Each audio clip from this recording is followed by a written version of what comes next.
The review embargo for Assassin's Creed has lifted and reviewers have given their critics. Listen, I haven't played the game yet. I do not have a copy of the game, but I have watched about 3 hours of gameplay, watching other people play, and I have to say that in all honesty, the game looks okay. It looks solid. There aren't frame rate drops. The visuals. Honestly, the art style and the visuals of the game are fantastic. But before we really get into my opinion, I just want to look over what some of the critics have to say about the game. So right now we have review scores, and I do feel a little bit odd because I did check out gameplay and it does look good, but it's not a 10 out of 10, right? So when you look at Gaming Trend, they gave it a 10. Noisy Pixel gave it a 9.5. CGM, PSX, Brazil, Tech Radar, GameSpew, the 6-axis gave it a 9.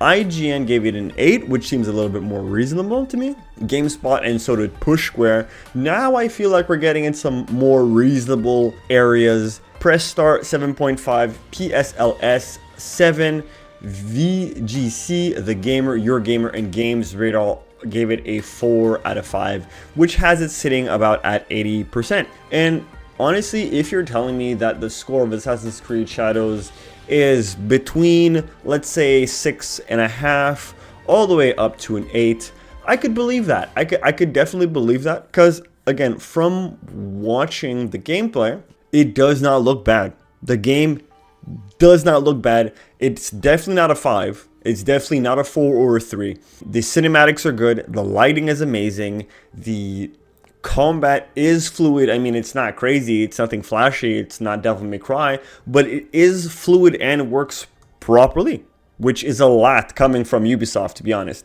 Now, my point of worriment, which we're going to see right over here, is that Assassin's Creed Shadows sits at an 82, and the user score is to be announced because people won't have access to the game yet. However, Dragon Age The Veilguard also sits at an 82 with a user score of 3.9. Now, I don't think that this is going to be a Dragon Age The Veilguard situation where critics are saying that the game is amazing and it's reinventing the franchise or anything like that. But I do think that critics are probably softballing Assassin's Creed because Ubisoft really needs a win right now. In the article by Smash JT goes on to say, for even more context, this metric score puts Shadows on par with some of the industry's most hyped and heavily scrutinized games like Concord, Dustborn, and even Dragon Age The Veilguard. Yet there's something off here. Shadows isn't just being praised, it's being propped up as a masterpiece that redefines the franchise.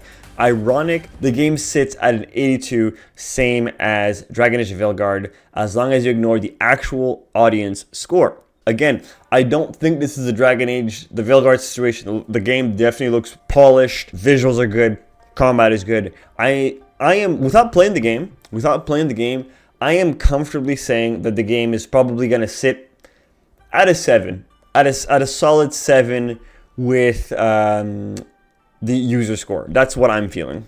And speaking about how reviewers are saying that the game is redefining and it's a masterpiece, and I have to say that is true. I've watched a couple of reviews, and a lot of them are saying that it's redefining the genre, and it's the bee's knees. It's the greatest thing since sliced bread. And like I said earlier, and I'm going to keep saying it throughout this entire video, the game looks good. It just doesn't look like a 10 out of 10. Now, let's look at some of the glowing reviews that the reviewers have given. VG247 gave it 100 out of 100, which is wild.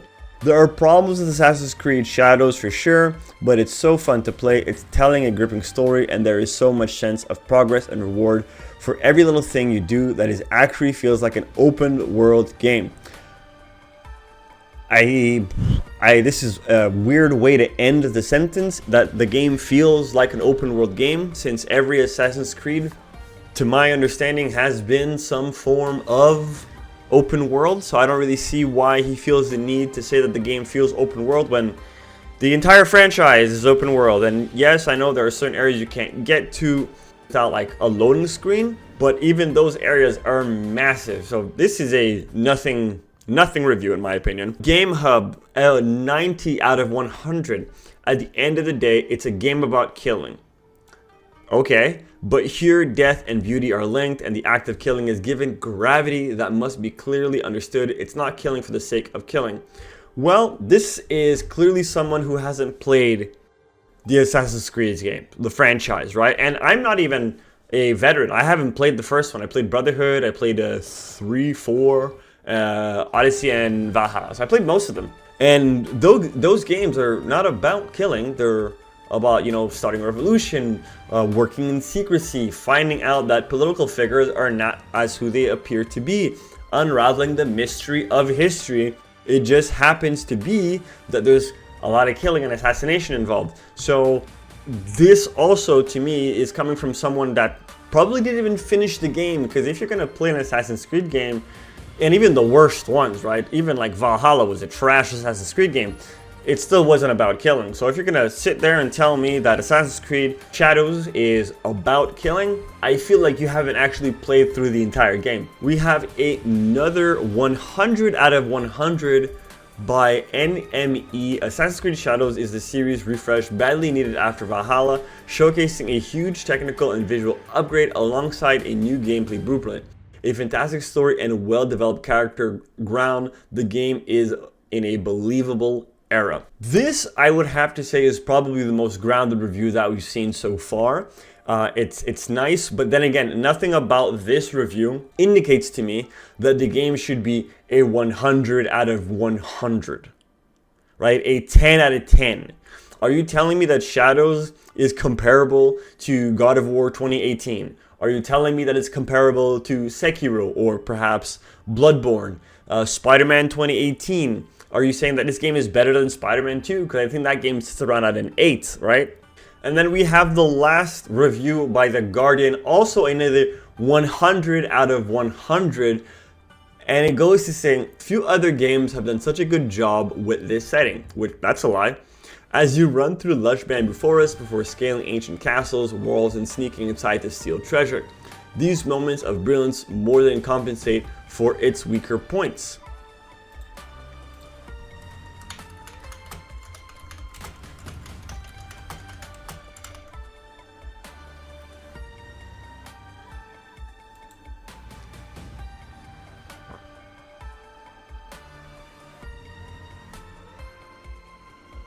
Okay, so these are games that are set in feudal Japan, alphabetically. If you guys want, y'all can just pause and take a quick look. I'll just have y'all notice that it starts at 0 and ends at Z. I've played a lot of games that happen in feudal Japan, and they do an excellent job. Assassin's Creed is not the first of its kind. Chill out, relax. Comparing this, Ghost of Tsushima. Ghost of Tsushima is a 10 out of 10 game set in feudal Japan. That's a 10 out of 10. This, solid 7. From what I'm seeing, I'm going to keep my final judgments to myself and you guys until I actually play the game. These reviews are peppered with vague, PR-friendly plays about the massive technical upgrade and well-developed character, yet when you read between the lines, there's clear admission that the game has significant problems, and some outlets still give the game a perfect score. How is that even possible? But conveniently, those issues are always overshadowed by apparent fun factor. Now, fun factor will bring a game up, but it will not give it a perfect score. God of War on the PS5, great game, I love it, I recently finished it. Not a 10 out of 10, a lot of fun, a solid 8 maybe, a solid 7, yeah.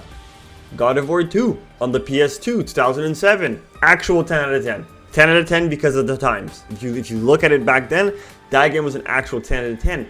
Why? The music was good, the combat was good, the puzzles were good, the visuals were fantastic, the story was amazing, it was consistent. Like, I am playing the game in 2025 and I'm looking for things to critique, and it is difficult. That is the definition of a 10 out of 10 game. that's going to be it for me. I hope you guys enjoyed the video. Let me know what you think in the comment section down below. While you're down there, don't forget to like, share, favorite, and subscribe, because we're on the road to 400. And as always, thank you for watching, and I'll see you guys next time. Peace.